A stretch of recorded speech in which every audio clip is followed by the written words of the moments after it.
คือการซักยางบริเวณต่างสีกับพวก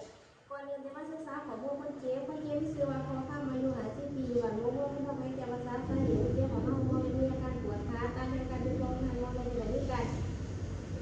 ซักยาเกลี่ยปวดก่อนดูแลการเกลี่ยปวดก่อนอื่นจะมาล้างมือหาตอนไปหลังที่ดู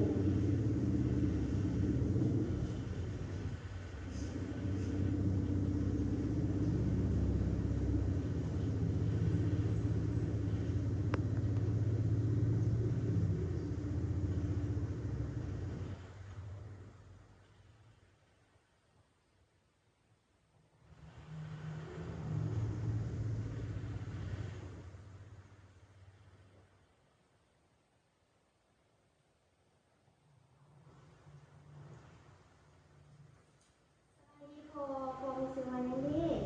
โดยอันนี้ได้ปีโดยหวานมันได้โดยลูกเองมีซื้อมานั่งนครปฐมเป็นนักศึกษาการเห็นที่เมืองอยู่ในนักศึกษาในคะแนนนี้พอลูกจะมาซักอย่างพอเด้อจะซักอยู่บริเวณฝั่งที่หัวของพอกระโดดอาการเจ็บปวดพอเด้อ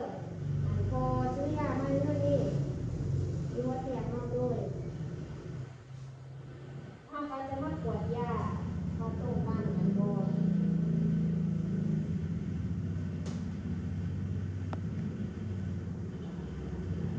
ก่อนแล้วก็จะมาเบิ่งวันเดือนปีเบิ่งอายุของยาวัดตามใบ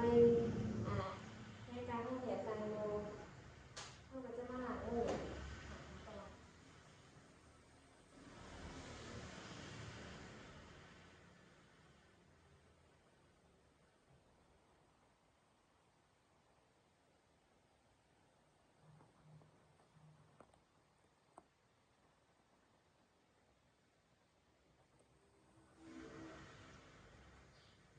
จะมาใส่เขาเลย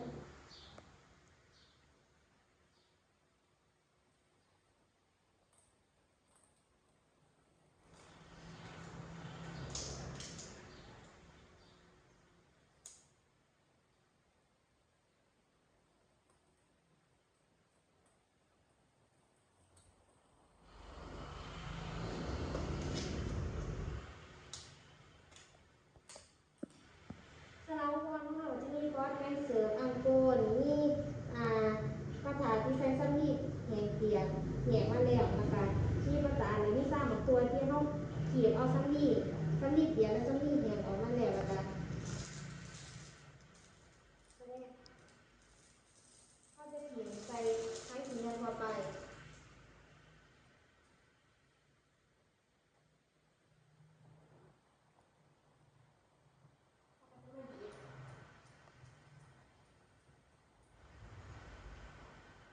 จะมาเสียบออกก่อนจะมาเขียนใส่นะคะ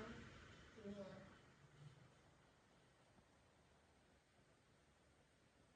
เขาก็จะมาเบิ่งมูลฝันนี่ประมาณมีฝันนี่ว่ามันจะต้องมีคำด่า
วนคือจากกระดูกอ่างซ้ำหากระดูกเซคัมแล้วก็ด้านในมันจะกระดูกเซคัมหากระดูกคอกซิกด้านลุ่มมันจะกระดูกคอกซิกแม่นคอทับของก้นแล้วก็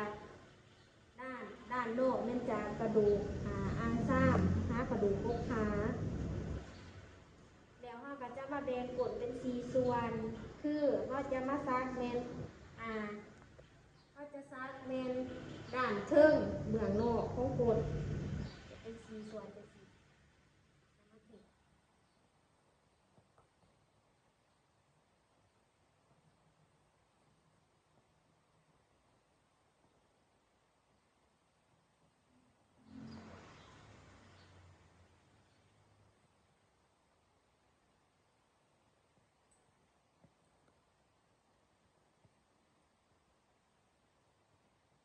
หลักการที่เราจะใส่หลักการเน้น2ใหม่1 3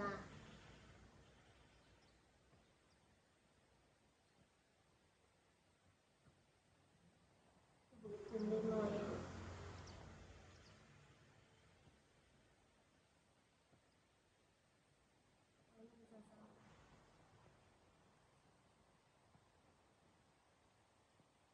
จะมาถามเหลือไว้1 5 2 นาที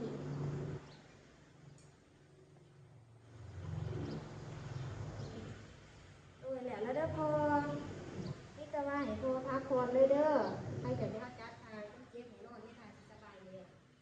เขาก็จะไม่เตรียมอุปกรณ์ปวดเข็มนี่ค่ะนาทีเข็มเข้าหูโป๊ะหรือว่าเข็ม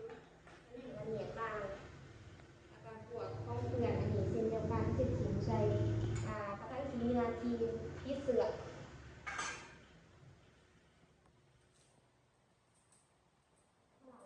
ก่อน